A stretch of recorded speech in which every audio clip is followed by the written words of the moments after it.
안녕하세요. 책한민국입니다. 오늘 소개할 책은 불행 중독. 지은이는 45년 경력의 정신분석 전문가 마사 하이네만 피퍼, 윌리엄 제이 피퍼입니다. 서문을 읽겠습니다. 누구나 행복하고 충만한 삶을 살 수 있는 잠재력을 가지고 태어납니다. 하지만 대부분 그 잠재력을 꽃피우는 방법을 모릅니다. 몇 해 전 우리는 한 가지 작업에 착수했습니다. 사람들이 자신이 원하는 삶을 살지 못하는 이유를 알아내고 그들을 도울 방법을 찾는 것이었습니다. 어떤 전문가들은 인간이 이기심, 공격성, 식탐 등을 가지고 태어나며 이러한 특성들이 불행한 삶을 초래한다고 주장했습니다. 이러한 잘못된 인식은 수없이 많은 해를 끼쳤습니다. 부모로서 경험한 것과 임상 사례 그리고 연구를 종합한 결과 우리는 한 가지 사실을 깨달았습니다.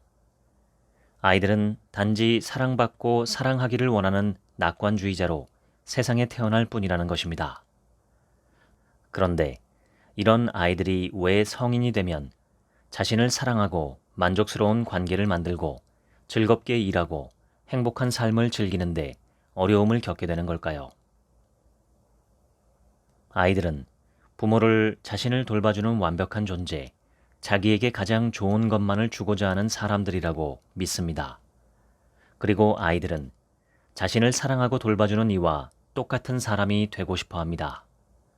따라서 보호자들이 자주 곁에 없거나 잘못된 양육법을 따르거나 아이들에게 너무 많은 것을 기대하면 아이들은 자신도 모르는 사이에 자신이 느끼는 불행이 사랑과 동등하다고 여기게 됩니다.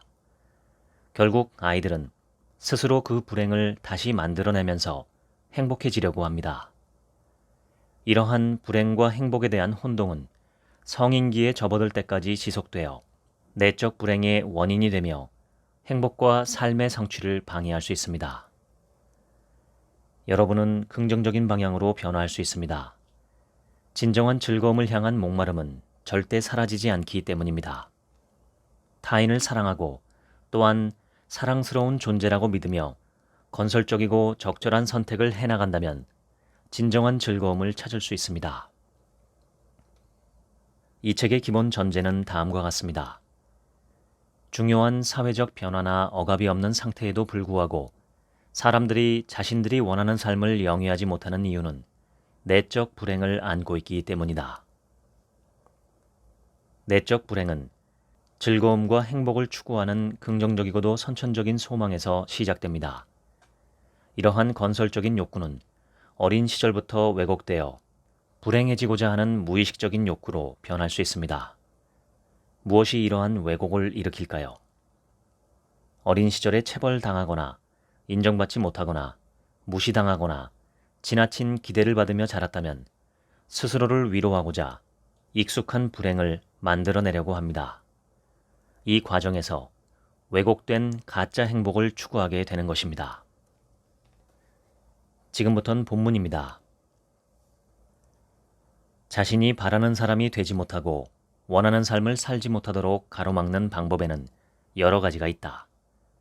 다음의 사례들을 보면서 하나 이상 해당한다고 여겨진다면 당신은 내적 불행을 어느 정도 안고 있는 것이다. 1. 끈기가 없어요. 이 유형의 사람들은 무엇이든 끝까지 완수하지 못한다. 2. 쉽게 낙심해요. 3. 늘 모든 걸 물거품으로 만들어요. 한 대학생은 우리에게 다음과 같이 말했다. 과제를 끝내기 위해 뼈빠지게 노력했어요.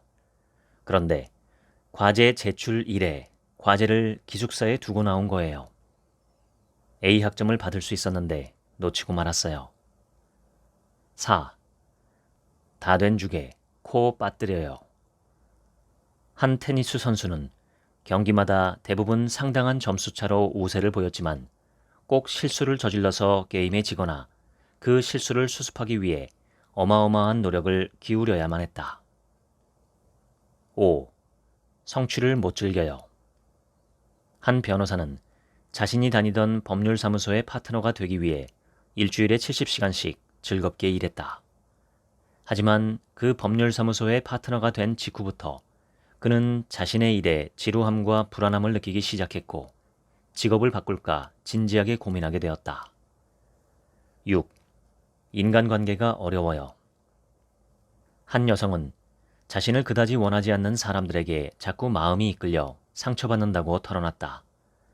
또 한 남성은 친구나 애인을 사귈 때 학대를 일삼거나 약물에 중독되었거나 또는 그를 비참하게 만들 것이 분명한 이들에게만 끌린다고 말했다.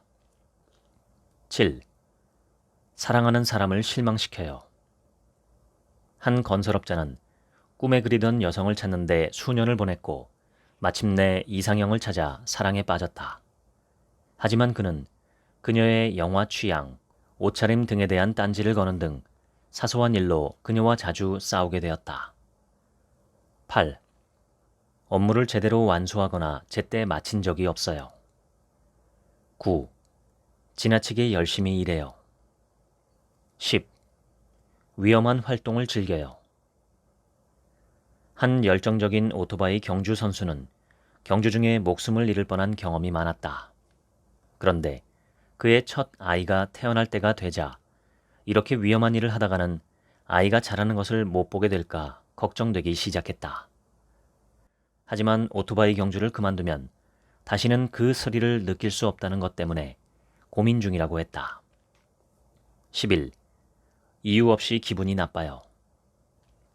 사업을 경영하는 한 여성은 뚜렷한 이유도 없이 자꾸만 불안하고 우울한 기분이 들어서 우리를 찾아왔다. 12. 열정이 느껴지지 않아요. 한 여성은 충족감과 목표를 느끼고 싶어 이직을 밥 먹듯 해댔고 지속적인 관계가 아닌 일시적인 관계를 이어나갔으며 여러 활동을 시도해 보기도 했다. 저는 아무리 놀라운 사건을 접해도 열정적으로 느끼지 못합니다. 그래서 어쩌라고 라는 생각만 들어요. 13. 슬픔이 가시질 않아요. 3년 전 교통사고로 남편을 잃은 한 여성은 날이면 날마다 눈물이 쏟아지고 우울증이 사라지질 않자 우리를 찾아왔다. 14. 욕구를 조절하지 못해요. 한 사진작가는 아내의 권유로 우리를 찾아왔다. 그는 매일 저녁 시간을 맥주를 마시는데 허비하고 있었다. 그는 그것이 힘든 일을 마친 뒤 긴장을 풀 수 있는 유일한 방법이라고 둘러댔다. 지속적이고 의미 있는 발전을 이루기 전에 해야 할 일이 있다. 바로 우리의 행복을 막고 있는 장애물이 무엇인지 깨닫고 이해하는 일이다. 자신과 타인에 대한 부정적인 시선은 대개 말하는 것을 배우기도 전에 학습되었을 가능성이 크다. 이런 부정적인 시선은 눈에 보이지는 않지만 실제하는 것과 다름없고 삶에 어마어마한 영향력을 행사한다. 소크라테스, 성 아우구스티누스, 셰익스피어, 프로이트와 같은 사상가들은 어린 시절의 경험이 삶의 전반에 깊은 영향을 끼친다는 사실을 일찍이 깨달았다. 우리에게 가장 큰 영향력을 행사하는 경험은 언어를 미처 배우기도 전에 일어난다. 우리는 모든 아이들이 부모를 사랑하고 자신의 부모가 완벽한 존재이며 자신에게 온전히 헌신한다고 믿는 낙관주의자로 세상에 발을 들여놓는다는 사실을 발견했고 이를 통해 어린아이들의 경험을 들여다볼 수 있는 하나의 장이 열렸다. 아이들의 시선을 새롭게 이해하게 되면서 아이들이 자신들이 받는 양육의 질을 제대로 평가하기란 불가능하다는 매우 중대한 결론을 얻을 수 있었다. 우리의 가장 중요한 발견은 바로 이것이다. 인간은 선천적으로 관심받기를 원한다. 지난 수세기 동안 서구 문화에서는 갓난아기는 죄를 안고 태어나거나 선천적으로 반사회적인 특성이 있어 자기 부모를 교묘하게 조종하는 경향이 있다고 믿어왔다. 하지만 우리는 연구를 통해 이러한 견해가 근본적으로 잘못되었다는 사실을 알게 되었다. 위의 견해 외에도 그릇된 세 가지 대중적인 시각이 있는데 하나는 아이들은 완전한 백지 상태로 태어나기 때문에 생후의 모든 경험을 수동적으로 받아들인다는 것이다. 다른 하나는 아이들은 완전 무결한 상태로 태어나지만 세상의 죄악으로 더럽혀지거나 파괴된다는 견해이며, 마지막 하나는 아이들은 각자 성격을 가지고 태어난다고 바라보는 시각이다. 하지만 사실 모든 신생아는 자신의 부모를 무척 사랑하고 인간관계를 낙관적으로 바라보며 세상에 태어난다. 더불어 자신이 너무나도 사랑스럽기 때문에 부모들이 기꺼이 자신을 돌보아 줄 것이라고 확신한다. 또한 자신이 경험하는 것은 부모들이 자신을 위해 해준 것이기 때문에 자신에게 꼭 필요하다고 믿는다. 아이들은 한 점 의심도 없이 부모를 전적으로 사랑하기 때문에 부모들과 똑같이 자라길 원하고, 부모가 자신을 대하는 방식 그대로 자기 자신을 대하려고 한다. 다시 말해, 아이들은 처음부터 반사회적이거나 교묘하거나 응석바지가 될 경향을 타고나는 것이 아니며, 의존적이거나 백지 상태이거나 자신과 부모 사이를 구별하지 못한 채로 태어나는 것도 아니다. 덧붙여, 특정 유전자가 어떠한 성격을 유발하는 것도 아니다.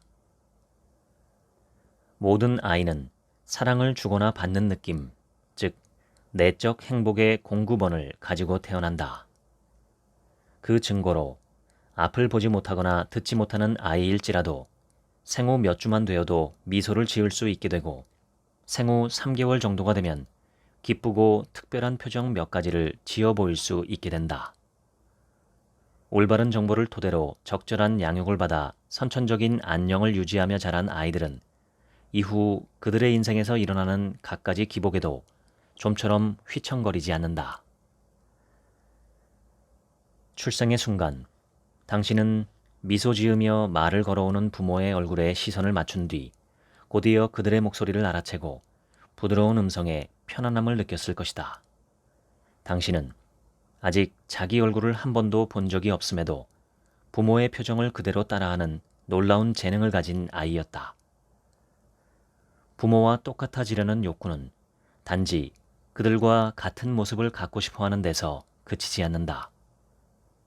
아이들은 부모를 사랑하고 그들이 완벽하다고 생각하기 때문에 그들과 완전히 똑같아지길 원하는데, 그중 한 가지 방법은 부모가 느끼게끔 해준 것을 그대로 돌려주는 것이다.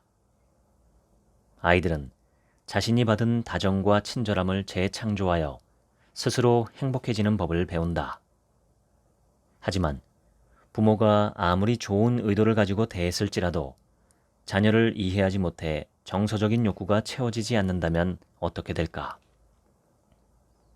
흔한 예로 어딘가 불편해 울고 있는 아이를 내버려 둔다거나 아이에게 너무 많은 것을 기대한다거나 지나치게 훈계하는 경우가 있다. 부모님이 작은 침대에서 울고 있는 당신을 그저 내버려 뒀다고 생각해보라. 부모가 간과한 사실이 하나 있다. 이로 인해 아이가 장차 자신의 삶을 힘들고 불편하게 만들고자 하는 욕구를 갖게 될 수도 있다는 점이다. 울도록 방치된 아이들은 자신의 불행이 바람직한 일이라고 생각하게 된다. 부모가 자신이 불행하길 원한다고 생각하기 때문이다. 아이들은 위로받지 못할 때에도 부모가 이상적인 사랑을 제공하고 있다고 믿기 때문에 자신이 느끼는 불행을 행복과 혼동하게 된다. 불행의 안정감을 느끼게 되고 그것이 삶을 유지하는 데 필요한 자기 가치감으로 굳어버린다. 그 결과 자신도 모르는 사이에 불행할 때 행복을 느끼는 성인으로 자라난다. 어린 시절을 떠올려보자. 당신이 울음을 터뜨렸는데 아무도 대응해주지 않았다면 어린 당신은 위로받지 못하는 불행한 상태가 부모님이 당신에게 바라는 최상의 상태라고 믿었을 것이다. 이 불행한 느낌이 곧 진정한 행복일 거라고 결론 지으며 자연스럽게 그 기분을 다시 느끼고 싶다는 강렬한 욕구를 느꼈을 것이다. 이렇게 자라면서 불행이야말로 부모님이 진정 원하는 것이라는 무의식을 가지게 되었으므로 행복한 기분을 느끼면 자기도 모르게 부모님을 실망시키고 말았다 라고 생각하게 되었을지도 모른다. 어른들이 알지 못했던 사실이 하나 있다.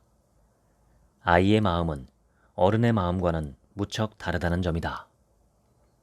어른은 분노하거나 다른 이들에게 인정받지 못했을 때에도 상대방의 행동을 이성적으로 판단할 수 있다.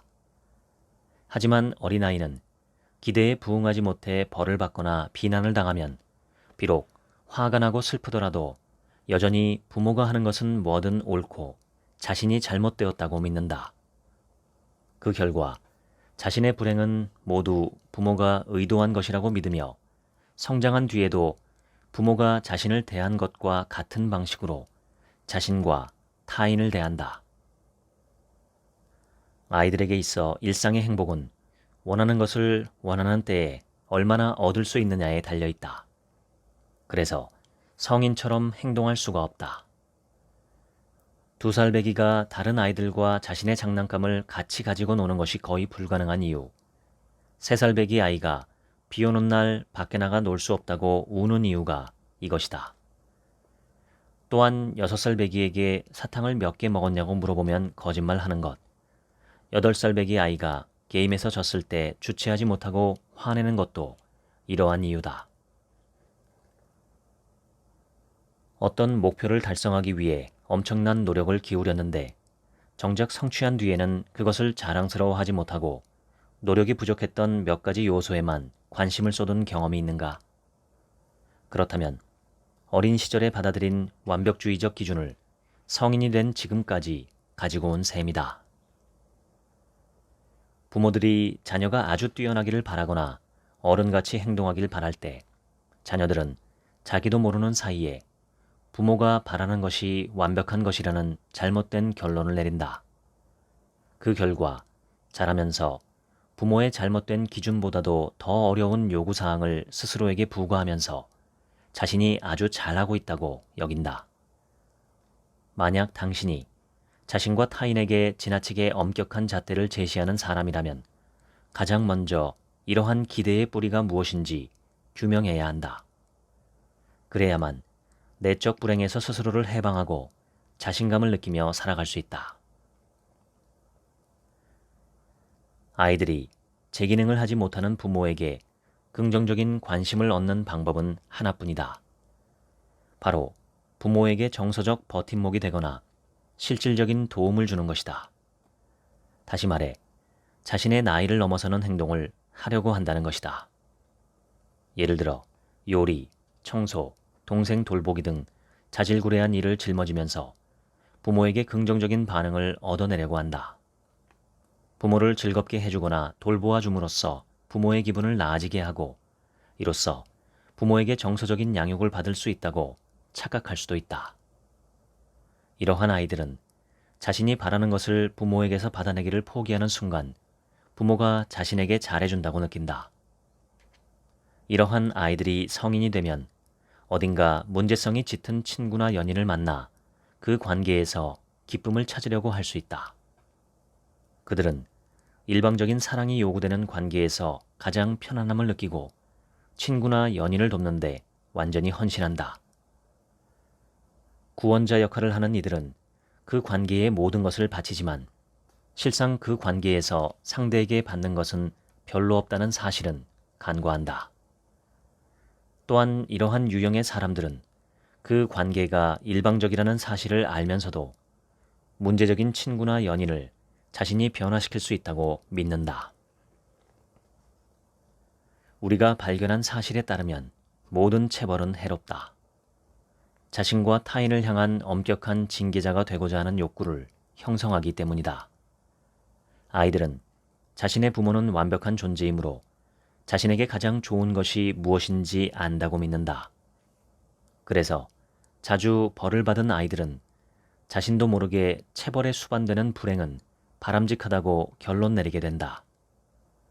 또한 아이들은 자신의 부모를 모방하고자 하는 선천적인 욕구를 가졌기 때문에 체벌받으며 느꼈던 가짜 행복을 다시 만들어내고자 한다.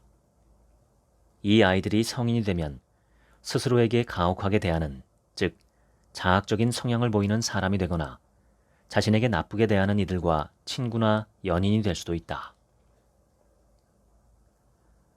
아이를 키울 때 반드시 주의해야 할 일이 있다. 아이들은 미숙함으로 충분히 보호해야 한다는 것이다.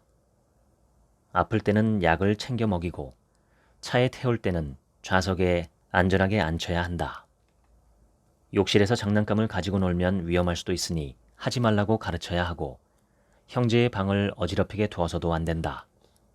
하지만 아이가 이러한 사항을 지키지 않았다고 해서 반드시 벌을 줄 필요는 없다. 아이를 체벌하거나 비난하지 않고 안전하고 올바르게 지키는 방법을 가리켜 우리는 사랑의 규제라고 부른다. 사랑의 규제는 아이를 향한 온정과 칭찬을 빼앗지 않으면서 아이의 행동을 조절하는 것이다. 시간 제한, 특권 제한, 체벌, 그리고 기타 징계의 형태는 모두 품행이 좋지 못한 아이들에게 잘해주면 나쁜 행동을 조장하게 된다는 가정을 기초로 한다. 체벌은 아이들에게 해가 된다. 아이들의 내적 안녕을 근원적으로 방해하기 때문이다. 체벌은 아이들을 비참하게 만들며 체벌당한 아이들은 자신이 바라는 것에 더 끈질기게 매달리게 될 수도 있다. 한편 사랑의 규제는 비록 자신이 원하는 것은 포기해야 할지도 모르지만 부모와의 관계에서만큼은 언제나 즐거움을 누릴 수 있다는 점을 아이들에게 분명히 알려준다. 아이들이 이해할 수 있는 것은 그리 많지 않다. 아이들은 꽃병을 깨뜨리면 다칠 수 있다는 사실을 모르고 뜨거운 것에 손을 대면 아프다는 것을 모르며 동물들도 사람과 같이 괴로워한다는 것을 몰라 막 대할 수도 있다. 마찬가지로 부모에게 혼날 때에도 그들이 왜 자신에게 화를 내고 벌을 주는지를 알지 못한다. 아이들은 부모를 동경하기 때문에 비록 그들이 벌을 주는 것이 싫더라도 벌을 받는 것이 옳다고 느낀다. 그리고 점점 자라며 자신이 무언가 잘못을 저질렀을 때 부모가 그랬던 것처럼 자신을 비난하고 벌 줌으로써 스스로 옳다고 믿는다. 어떤 남성은 실수를 저지르면 자신은 무엇을 먹을 가치도 없다고 느껴 며칠 동안이나 아무것도 먹지 않았다. 이처럼 신체적 처벌을 동반한 벌을 받으며 자란 이들은 성인이 되어서도 자신이 무엇을 잘못했다고 느껴지면 우발적으로 스스로에게 상처를 입히는 행동을 반복하기도 한다. 한 미혼 여성은 동생의 약혼 소식에 축하하는 마음보다는 화가 나고 질투가 샘솟자 죄책감을 느꼈다. 그 다음 날 그녀는 우발적으로 자기 발 위에 큰 상자를 떨어뜨려서 발을 다쳤고 그 다음 주 내내 목발을 짚고 다녀야 했다. 그녀가 자해한 이유는 어렸을 때 받던 신체적 처벌을 다시 만들어내 자신이 가치 있는 사람임을 느끼기 위함이었다. 하지만 그녀는 이 사실을 깨닫지 못했다. 멋진 그릇이나 엄마의 진주 목걸이에 손을 뻗으려는 아기, 뭔가를 한번 잡으면 절대 놓는 법이 없는 아기, 기저귀를 떼지 않는 아기, 게임에서 지면 버럭 화를 내고 토라지는 아이, 그리고 해야 할 일을 곧잘 잊어버리는 청소년들. 이는 모두 그 나이에 맞는 행동이다. 나이에 맞게 행동한 것 때문에 벌을 받는다면 아이들은 성인들의 엄격한 기준에 자신을 비추어 보고 그에 맞게 행동하지 못한 자신을 심하게 나무라게 된다. 그리고 그 아이들이 성인이 되면 그냥 넘어갈 수도 있는 사소한 실수에도 자신을 과도하게 비판할 가능성이 크다. 부모가 여러 면에서 자녀의 내적 불행 욕구 발달의 원인이 되었다고 해서 그들을 비난해서는 안 된다. 오랜 시간 상담한 결과 자녀를 학대하는 부모조차 진심으로 자녀에게 해를 끼치거나 그들의 인생을 망치고 싶어 하지는 않았다. 지금까지 내적 불행을 안고 살아왔더라도 부모님을 비롯한 주변의 어른들을 사랑하고 존경하며 살아갈 수 있다. 인생의 주인이 되어 삶을 변화시키려면 다른 이들에게 비난의 화살을 돌리거나 변명거리를 만드는 것은 그만두고 불행 욕구의 원인은 무엇인가? 그것을 먼저 이해해야 한다. 부모들이 들어봤을 법한 잘못된 조언 가운데 특히 인간관계 형성에 해로운 결과를 초래하는 것이 하나 있다. 부모가 아이와 지나치게 친밀하게 지내거나 매사에 긍정적으로 반응하면 나중에 아이가 매우 의존적인 사람으로 자랄 수 있다는 경고가 바로 그것이다. 우리는 그간 부모와 자녀 간의 거리를 의존과 독립의 개념으로 잘못 이해해왔다. 예를 들어 아이가 부모와 떨어져 혼자 노는 것은 독립적인 행동이고 아이가 부모와 함께 놀고 싶어 하면 의존적이라고 여기는 것이다. 아이들이 때에 따라 부모와 함께 놀기를 원하거나 혼자 놀려거나 하는 것은 모두 정상적인 욕구이며 아이의 독립 수준과는 전혀 관련 없다. 사실 아이들은 선천적으로 부모에게 의존하게 되어 있으며 부모와 친밀하게 지내며 느낀 즐거움을 통해 자신과 타인을 돌볼 수 있는 사람으로 자라게 된다. 이러한 근본적인 안정감, 즉 내적 안녕은 부모와 그 밖의 어른들이 아이들의 애정에 관한 강렬한 욕구를 만족시켜 줄 때 발생한다. 부모와 자녀 간의 친밀감이 부족하거나 거리감이 있으면 이를 잘 형성할 수 없다. 내적 불행으로 인해 친밀한 관계를 형성하고 유지하는 데 어려움을 겪는 사람들도 의식적으로는 가까운 관계를 원하며 그 관계를 높이 평가한다. 하지만 무의식적으로는 어릴 적 겪은 부모와의 관계처럼 거리감을 만들고 지키기 위해 상대방의 헌신에 반발한다. 회계 이사로 일하고 있는 낸시는 이상형을 만나려고 온갖 노력을 기울였다. 낸시가 원한 것은 결혼해서 가정을 꾸리는 일뿐이었다. 그녀는 친구들에게는 비밀로 하고 남성 회원이 많은 자전거 동호회, 하이킹 동호회에 참여하곤 했다. 종종 건실해 보이는 상대와 데이트도 하고 좀 더 관계를 발전시켜 보고자 했는데 관계가 깊어지려고 할 때마다 상대방이 먼저 연락을 끊어버렸다. 고통스러운 경험이 계속되자 낸시는 무척 낙심해 냉소적인 태도를 갖게 되었다. 새로운 관계를 주저하게 되었고 대부분의 사회활동도 끊어버렸다.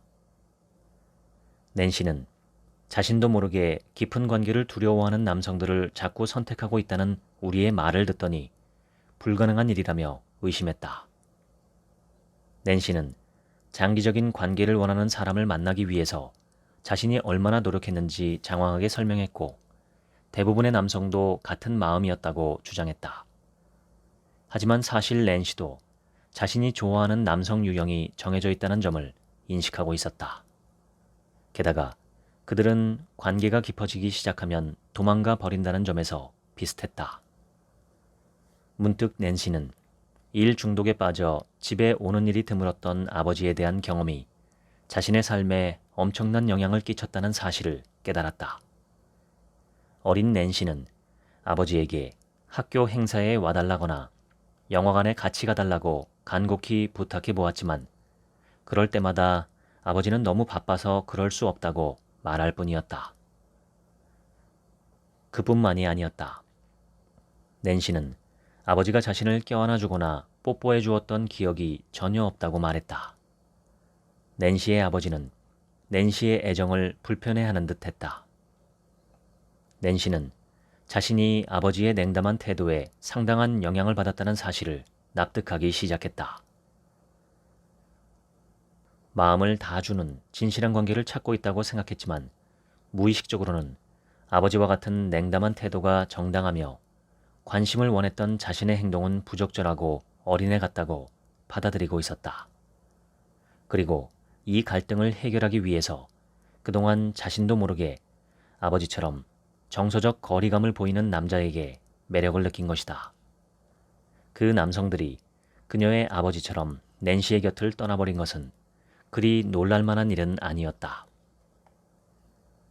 시간이 지남에 따라 낸시는 데이트 상대에 관한 자신의 직관을 무시하려고 노력했다. 이전에는 데이트 상대로 고려하지 않았을 만한 상대가 데이트를 요청해도 피하지 않고 그 사람을 알아가려고 노력했다. 이러한 데이트는 의외로 즐거웠을 뿐더러 관계가 깊어질 기미가 보여도 상대가 도망치지 않았다. 하지만 그런 남자와 데이트할 때면 낸시는 그 사람에 대한 관심이 식어버리곤 했다. 우리는 정말로 그 사람이 싫어서 관심이 없어지는 것인지 아니면 친밀함에 대한 학습된 혐오로 그렇게 되는 것인지 확실히 알 수 있을 때까지는 부정적인 감정에 이끌려 행동하지 말라고 격려했다. 낸시는 데이트 상대에게서 아무런 잘못도 발견할 수 없었다. 그제야 낸시는 지금껏 자신이 친밀함에 대한 문제로 갈등을 겪었다는 사실을 인정하게 되었다. 이것은 중요한 전환기였다. 낸시는 얼마 지나지 않아 교제하고 있는 연인과 진실한 관계를 즐기게 되었고 그것에 감사해하며 지냈다. 연인 관계가 진정 헌신적인 시기에 도달하기 전까지는 친밀함, 즉 행복을 파괴하려는 무의식적인 욕구가 겉으로 드러나지 않는다. 결혼할 때 사람들은 이 사람이야말로 진정한 사랑이라고 확신하지만 막상 결혼식 다음날 눈을 뜨면 혼란스러운 감정이 들고 도대체 왜 저 사람과 결혼했는지 회의감을 느끼곤 한다. 이는 이상한 일이 아니다. 하지만 이러한 부정적인 감정이 내적 불행의 표현이라는 것을 깨닫지 못한다면 그 결혼 생활은 오래가지 않아 파괴될 수도 있다. 짐은 아내로부터 이혼을 요구받아 우리를 찾아왔다. 그는 분명 아내를 사랑하고 있으며 이혼을 원치 않았다. 하지만 결혼식을 올린 그날부터 아내와 그저 동거하며 지내던 예전이 가장 행복했다고 느낀 것은 사실이었다. 사랑 없는 결혼 생활에 실망한 아내는 짐에게 이혼하자고 했다. 짐은 결혼 생활을 유지하고 싶었지만 아내가 바라는 게 너무 많아서 힘들다고 토로했다. 짐은 그녀와 결혼하는 것으로 자신의 애정을 충분히 보여주었다고 생각했는데 아내는 끊임없이 애정을 표현하며 사랑을 증명해 주길 원하고 있다며 이는 이치에 맞지 않는다고 말했다. 짐이 느끼는 감정에 대해서 좀 더 이야기해달라고 부탁하자 짐은 아내를 포함한 타인과 어느 정도 거리를 두고 있어야 편안함을 느낀다고 털어놓았다. 그는 어린 시절에 부모님의 관심 없이 오랫동안 혼자서 잘 놀았을 때 칭찬받은 기억이 있다고 했다. 아주 가끔 도움을 요청할 때조차 그의 부모는 그의 요청을 들어주지 않았다. 짐이 글을 읽을 수 있게 되자 그들은 더 이상 짐에게 책을 읽어주지 않았다.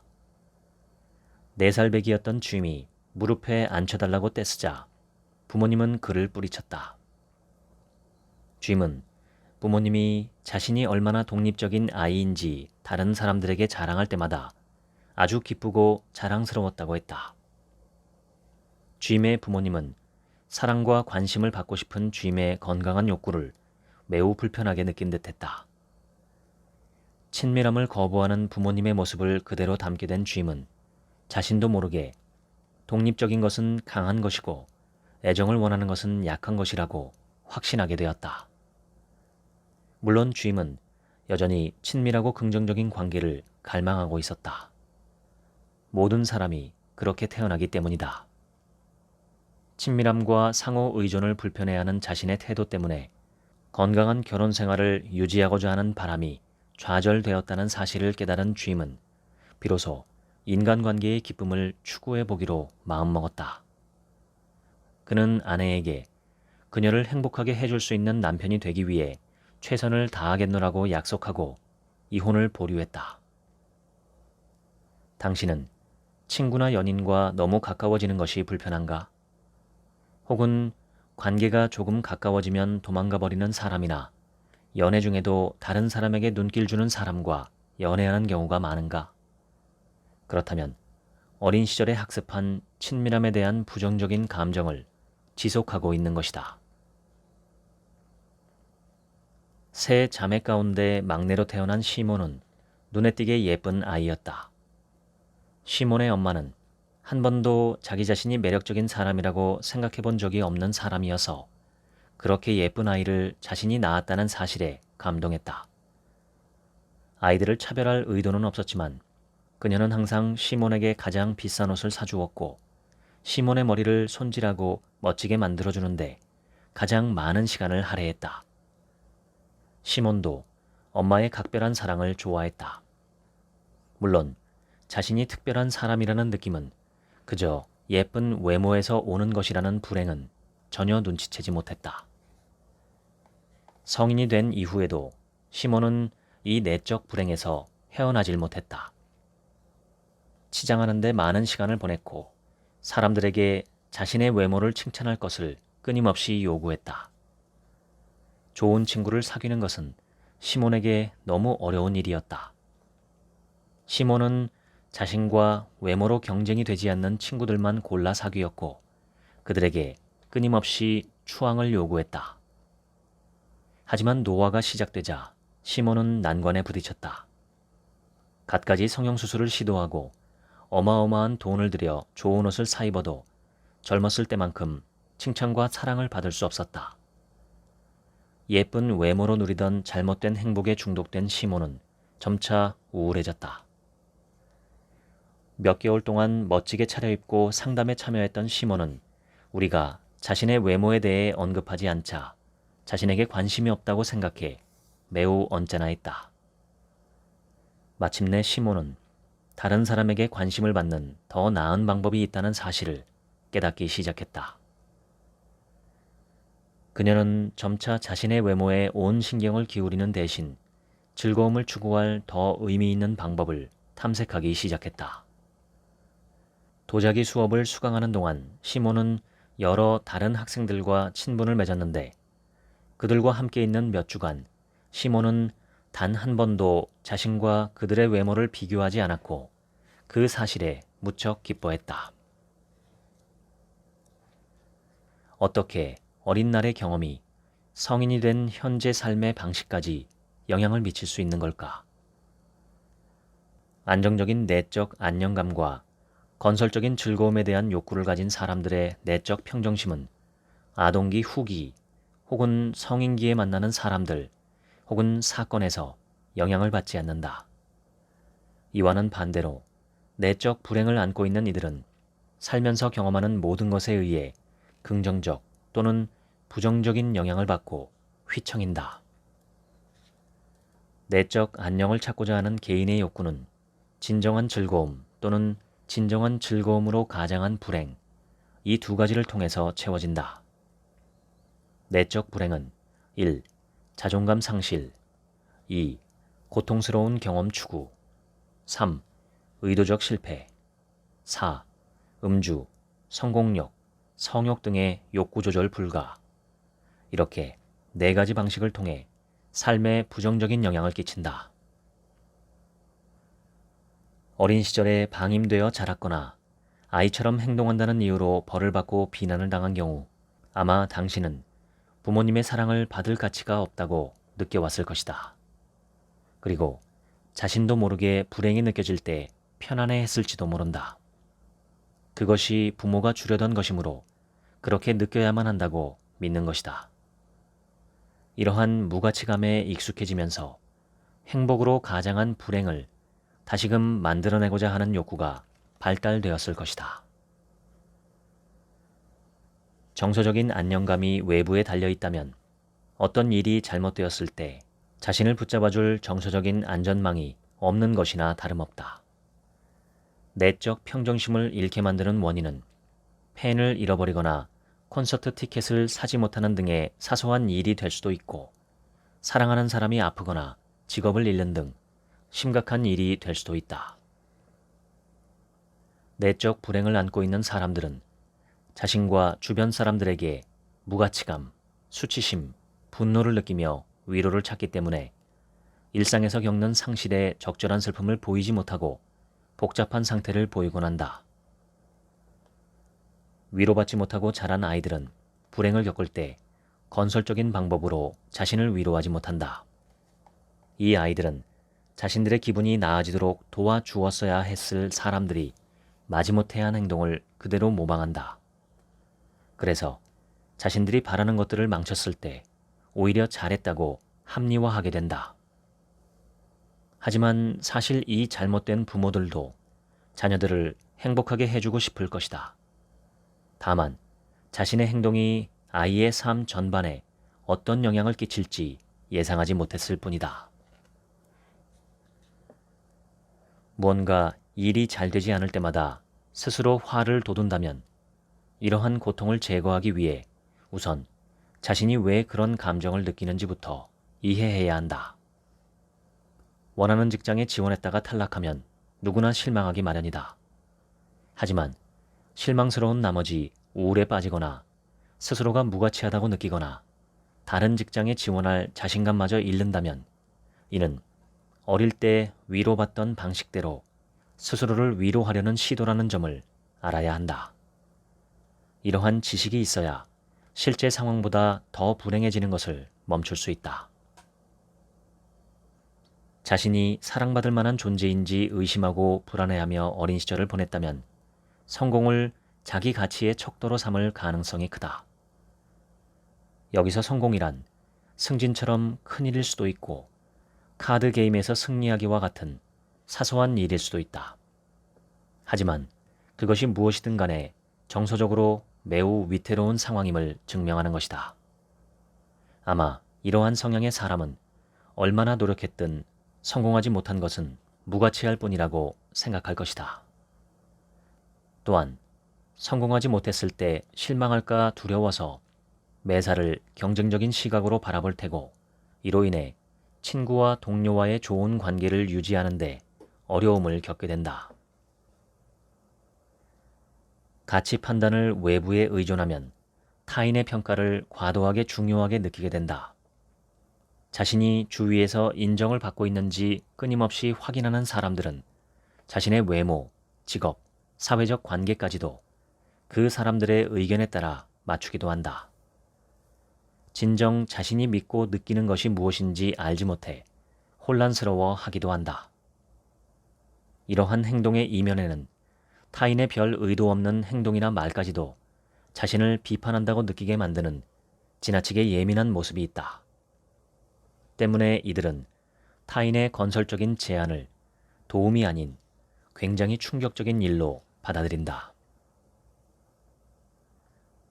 부모님이 어린 당신의 욕구를 이해하지 못했거나 여러 가지 이유로 그 욕구를 채워줄 수 없었다면 자신도 모르게 부모님과 함께 있을 때 주로 경험한 그 익숙한 불편함을 유발해 행복해지고자 했을 것이다. 이것은 모두 부모님을 사랑하는 마음, 그리고 부모님의 방식으로 스스로를 돌보려는 시도의 결과다. 진정한 행복을 느끼는 순간에는 이제 불행은 말끔히 없어졌다고 판단할 수도 있다. 하지만 이렇게 불행이 없어지면 다시금 그 불행을 만들어내려고 할지도 모른다. 이를 가리켜 우리는 즐거움에 대한 혐오 반응이라고 부른다. 즐거움에 대한 혐오 반응은 내적 불행의 한 표현이다. 이는 어떤 면에서 보면 가장 이해하기 힘든 인간 행동을 설명해준다. 세상을 다 가진 사람들이 결국 자신이 가진 모든 것을 파괴해버린다는 행동 말이다. 성공한 사람들이 우울이나 원치 않는 자기 패배적 행동을 보이는 것도 즐거움에 대한 혐오 반응으로 이해할 수 있다. 성공이나 즐거움을 경험한 뒤에는 우울한 기분이 들기도 하고 가까운 사람과 싸우게 되기도 하고 무언가 가치 있는 것을 잃어버리기도 한다. 그 당시에는 이런 일들을 이해할 수 없었을 것이며 그저 갑작스러운 일이라고 생각했을 것이다. 하지만 이는 스스로 내적 불행을 유발한 것이다. 삶을 한번 돌아보자. 이번엔 정말 고치겠다고 굳게 맹세했지만 지키지 못한 것이 있는가? 그렇다면 그것이 바로 당신의 내적 불행이 가장 강력한 방법으로 모습을 드러내는 영역일 것이다. 내적 불행은 행복할 때마다 즉각 모습을 드러낸다. 예를 들면 신용카드를 잃어버린다든지 주위를 제대로 살피지 않아 다친다든지 차를 위험하게 몰다가 가까스로 사고를 피한다든지 한도 초과로 수표를 사용할 수 없게 된다든지 하는 경우가 모두 자기 파괴적인 일의 예시다. 행복에 대한 혐오 반응은 자신의 매력을 부정적으로 느끼는 등의 경미한 반응으로 나타날 수도 있지만 때론 아주 심각한 결과를 초래해 생계를 위협하거나 스스로 다치게 만들기도 한다.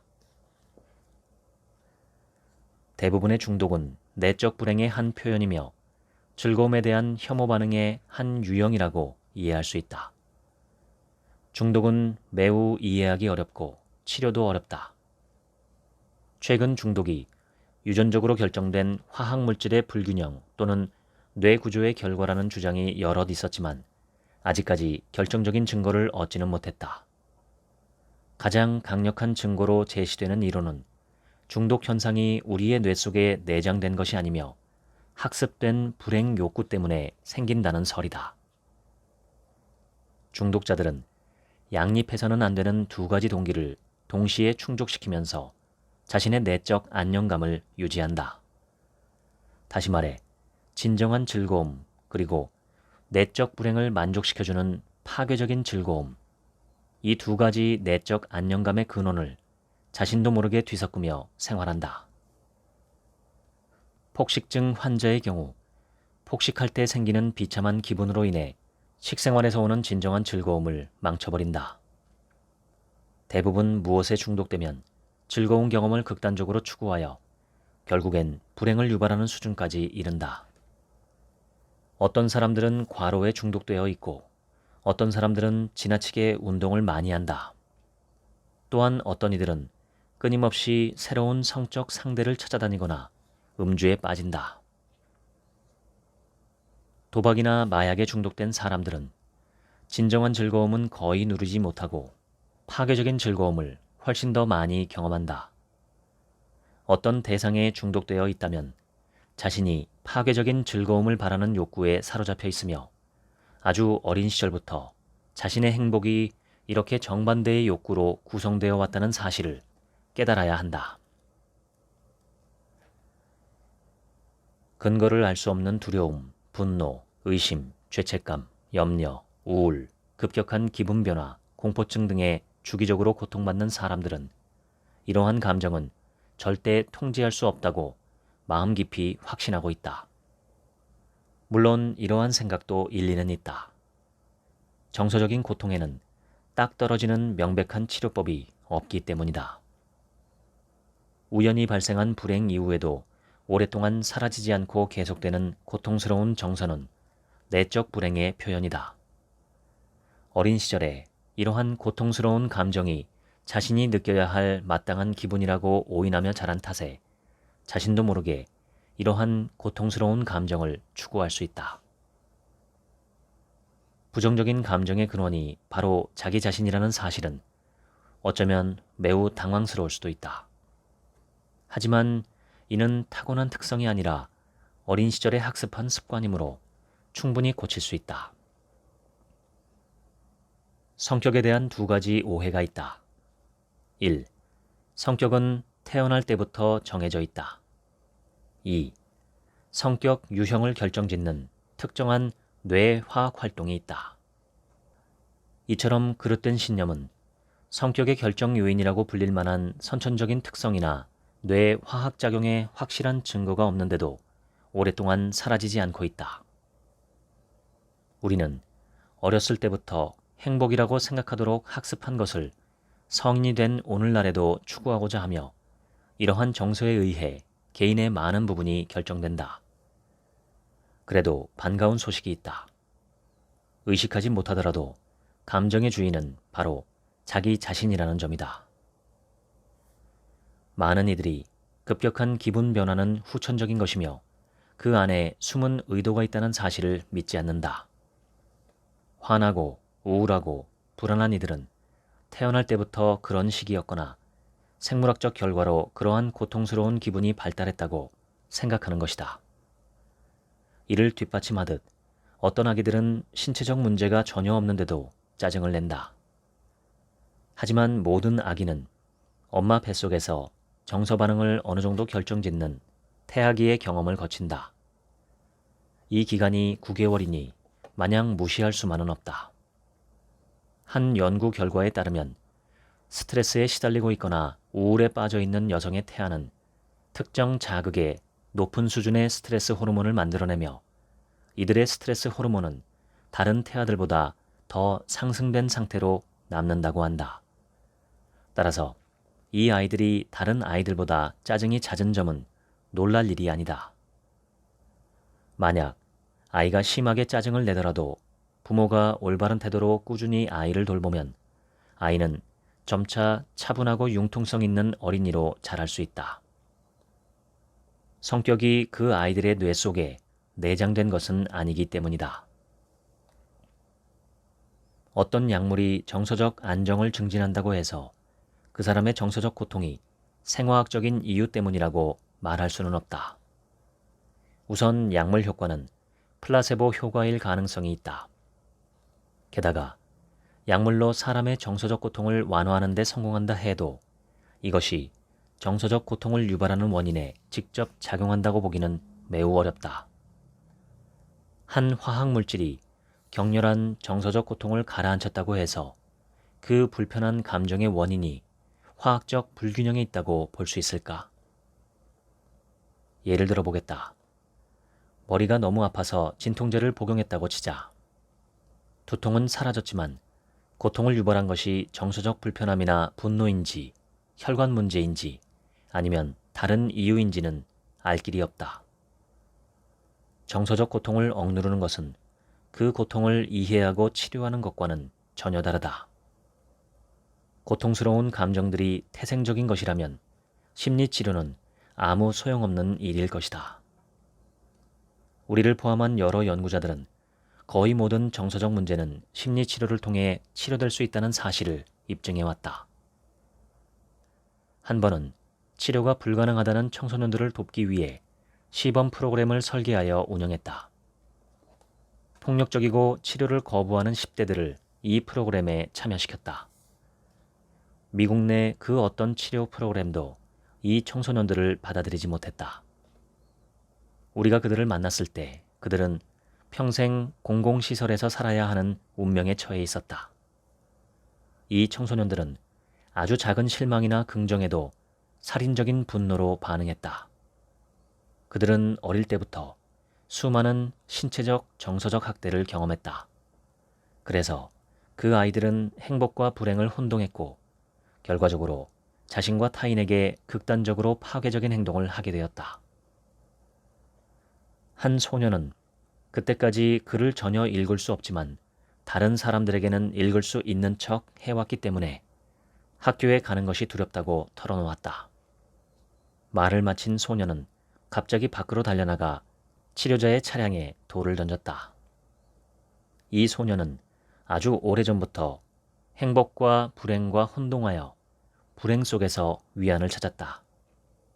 그런데 이해심 많은 성인과 수치스러운 비밀을 나누는 진정한 즐거움을 느끼자 그간 모든 이들에게 소외당하면서 느꼈던 그 불행한 느낌이 사라진 것이다. 혼란을 느낀 소녀는 자신도 모르게 치료자에게 격렬한 분노를 품고 차를 망가뜨려 잘못된 즐거움을 되찾으려 한 것이다. 치료자는 그동안 얼마나 힘들었을지 이해는 하지만 앞으론 그런 방식으로 분노를 표현해서는 안 된다고 가르쳐 주었다. 아울러 치료자는 자신의 차량을 다른 사람들이 통행하는 장소에 주차하지 않았다. 이 심리치료 프로그램에 참여한 청소년 전원이 극적인 향상을 보였다. 비록 행정체계 개편으로 자금 조달이 끊기며 프로그램을 완수하지는 못했지만 참여했던 모든 청소년들은 사회로 돌아갈 수 있을 만큼 나아졌다. 정서적 욕구가 채워지지 않은 경우 불행과 행복을 혼동하여 불행한 느낌을 다시 경험하려는 욕구가 발달한다. 불행이 자신에게 좋은 것이라는 착각 속에 무의식적으로 불행을 추구한다. 내적 불행은 결국 스스로 상처를 주도록 이끌며 친밀한 관계를 유지하기 어렵게 하고 잠재력을 발휘하지 못하도록 만든다. 내적 불행은 고통스러운 감정의 형태로 나타나기도 한다. 정서적 욕구가 충족되지 않은 아이들은 수치감, 우울, 불안, 공포, 분노 등을 느끼기 때문이다. 이 아이들은 그것이 부모님이 자신에게 기대하는 것이라고 확신하기 때문에 성인이 되어서도 그러한 감정으로 위안을 찾으려 한다. 어린 시절부터 좋은 감정과 이 불쾌한 감정을 혼동하며 자랐기 때문에 무의식적으로 이러한 감정에 의지하는 것이다. 감정을 만들어내는 주체가 바로 자신이라는 사실을 깨달으면 나쁜 기분이 아닌 좋은 기분을 선택할 수 있는 힘 역시 나 자신에게 있다는 사실을 발견할 수 있다. 지금까지 불행 중독 읽어드렸습니다. 지금부터는 제 얘기입니다. 이 책의 요지를 한 문장으로 줄이면 사람은 어린 시절 겪은 불행의 경험을 행복으로 오인 학습하는데 어른이 된 후에도 그러한 불행의 상태를 행복으로 착각해서 추구하다가 고통을 당한다는 것입니다. 좀 더 길게 네 줄로 풀어 이 책의 요지를 말씀드리겠습니다. 1. 모든 아기는 행복과 즐거움을 추구하는 낙관주의자로 태어나며 양육 과정에서 부모에게 받는 모든 경험을 이상적인 행복의 상태로 받아들인다. 2. 그러나 부모는 무지와 실수 또는 고의로 아이에게 불행의 경험을 주는 경우가 많은데 아이는 그러한 불행을 행복으로 착각해 학습한다. 3. 아이는 성인이 된 후 행복을 추구하려는 의도에서 어린 시절 체험한 불행의 상태를 무의식적으로 반복해서 만들어내며 결과적으로 건강, 가족, 일, 인간관계 등 삶의 여러 분야에서 불행을 겪는다. 4. 이러한 가짜 행복의 정체를 정확히 인지하고 적절한 행동을 취하면 행복에 대한 혐오를 버리고 참된 즐거움과 행복을 경험하며 살 수 있다. 이 책에서 유난히 눈에 띈 말들은 가짜 행복, 내적 불행, 행복에 대한 혐오 등입니다. 하나만 고르라면 가짜 행복이라고 하겠습니다. 우리가 행복으로 알고 추구하던 것이 실은 가짜 행복이며 내게 불행을 가져다 준다면 얼마나 안타까울까요? 저도 삶에서 이런 가짜 행복을 추구한 적이 많았습니다. 저의 가짜 행복 중 하나는 실패의 상태였습니다. 실패하거나 좌절하거나 무언가 가치 있는 일을 이루지 못하는 상태. 그것이 제게는 무의식적으로 편안하고 만족스럽고 자연스러운 상태였죠. 아주 늦게서야 그것을 인지하기는 했지만 그것을 완전히 넘어서는 것은 또 다른 미션인 것을 느낍니다. 실패도 일종의 습관처럼 제 삶에서 굳어지는 것이니까요. 그런데 이것을 반드시 이루어야 하는 하나의 과업이나 넘어야 하는 산 같은 도전 혹은 게임으로 생각하면 이러한 문제들은 오히려 활기찬 삶의 원동력이 될 수도 있다는 것을 저는 느낍니다. 도전이 없는 삶은 무기력하기 쉽죠. 세상에 완벽한 사람, 완벽한 부모는 없습니다. 아무리 거짓말을 잘하는 우리 인간이지만 누구도 감히 자신이 완벽하거나 완전하다고 말하지 못하는 것은 그것이 그만큼 불가능하다는 걸 모두가 알고 있기 때문입니다. 물론 자신이 완전한 신이라고 자신에게 복종할 것을 주장하는 이들도 있지만 그들은 정신에 심각한 병이 발생한 환자거나 대단히 사악한 거짓말쟁이입니다. 사람은 누구나 실수와 고의적 잘못을 저지릅니다. 부모라고 예외는 아니죠. 이 책의 저자도 여러 번 강조했지만 이 책을 읽고 만약 부모를 원망하고 미워한다면 그야말로 달은 안 보고 손가락만 쳐다보는 격입니다. 조상 탓과 책임 추궁을 제대로 하려면 아담과 하와 또는 오스트랄로피테쿠스까지 거슬러 올라가야 합니다. 원망하는 마음, 미워하는 마음이 있는 한 내면의 평화는 요원합니다. 고통은 오롯이 내 몫이 되죠. 그래서 저는 원망과 미움이 인생의 문제 그 어느 것도 해결해주지 못하면서 나를 괴롭히기만 하는 어리석은 행동의 최고봉이라고 생각합니다. 반대로 삶에 정말 도움이 되고 유익한 태도는 감사하고 기뻐하는 것입니다. 당신께서는 자신의 삶을 돌아볼 때 아쉬움이나 회한이 있으신가요? 진정으로 원망을 뿌리 뽑는 유일한 방법은 내 삶은 온전하며 내 인생에 일어난 모든 일이 좋은 일이라고 인지하고 수용하는 일입니다. 그렇지 않은데 그런 척하는 것이 아니라 정말로 그러한지 본인이 직접 탐구와 검증을 해보고 과연 그러하구나 하고 무릎을 탁 치는 순간이 왔을 때 원망은 뜨거운 태양 아래 눈 녹듯 순식간에 증발합니다. 그때가 되면 버리려고 해도 버릴 원망이 남아있지가 않습니다. 그냥 원망 자체가 온데간데 없이 사라집니다. 나의 삶 자체에 대한 만족감과 기쁨이 샘솟는 것은 이때부터입니다.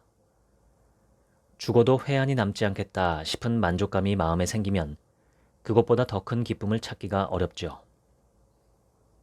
물론 삶에는 분명 일어나지 않았더라면 더 좋았을 고통스러운 일들이 존재합니다.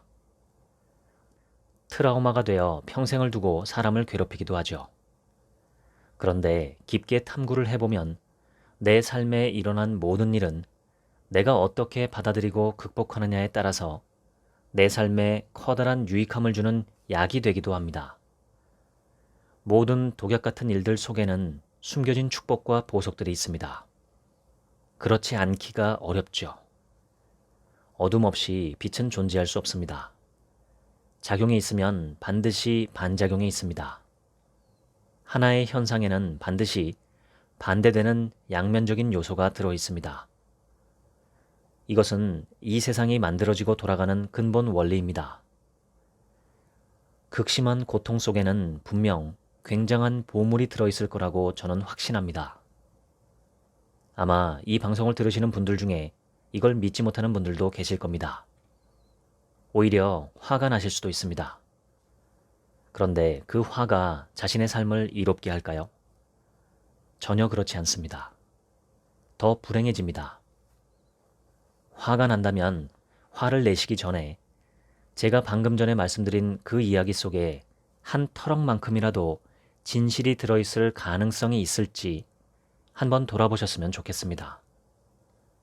저는 이걸 발견하고 진심으로 받아들이는 순간에 오랫동안 겪은 삶의 고통이 해결되었습니다.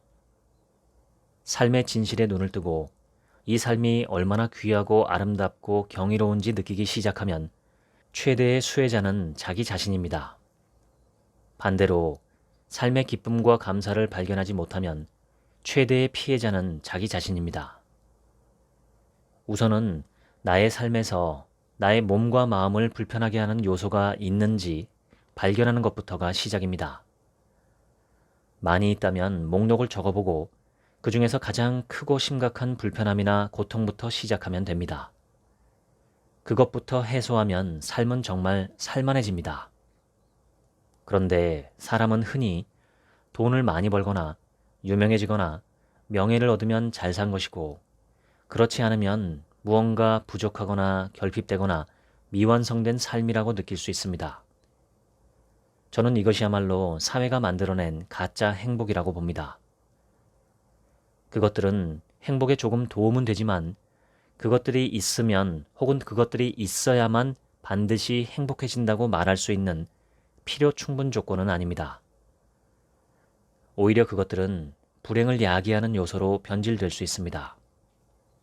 따라서 먼저 내게 있어 좋은 삶이란 무엇인지, 내 기준에서 잘 산다는 것은 무엇인지 그 기준을 세워야 합니다. 가치관을 세우는 것이죠. 작은 가치라도 진실로 나의 삶에 들어왔을 때 내가 기뻐할 만한 가치라면 그것은 내 인생을 참된 행복으로 이끄는 열쇠나 실마리일 수 있습니다. 자신만의 가치관이 없는 사람은 없지만 자신의 가치관을 정확하게 알고 있는 사람은 거의 없습니다. 무의식과 잠재의식 속에 감춰져 있기 때문이죠. 자기 자신을 알고 세상을 알면 그 진실에 눈을 뜨면 사실 우리를 불행하게 만들 수 있는 것은 아무것도 없습니다. 흔히 뜻밖의 횡재를 하거나 행운을 만나면 로또 맞았다고 하죠. 로또 1등은 약 800만 분의 1의 확률입니다. 그런데 우리 각자는 정자 3억 마리 속에서 1등을 한 엄청난 복권을 맞은 사람들입니다. 2억 9,999만 9,999마리의 정자는 우리처럼 인간이 되지 못하고 내가 태어나기 10달 전에 다 죽었습니다. 우리는 3억 분의 1의 로또를 맞고 하나의 세포에서 인간이 된 행운아들이죠. 역사상 지구상에 살았던, 즉 실제로 태어났던 인간의 수는 대략 1000억 명이라고 합니다.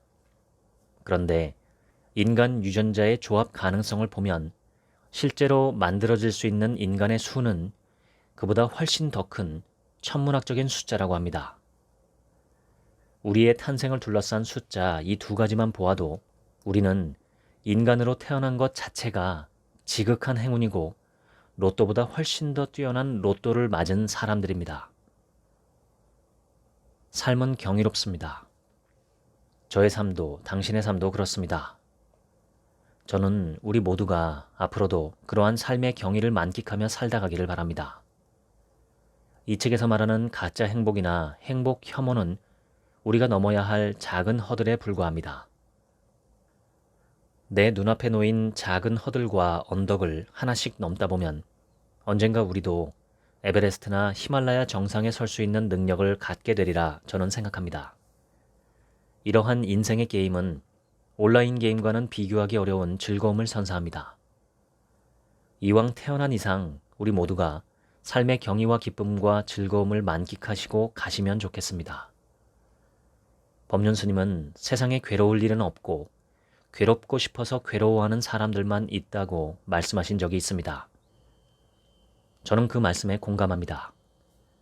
괴롭고 싶어하는 마음, 그것이 바로 이 책의 제목 불행 중독입니다. 이제 불행 중독은 떠나보시면 어떨까요? 지금까지 책 한 민국의 하루치 생각이었습니다. 감사합니다.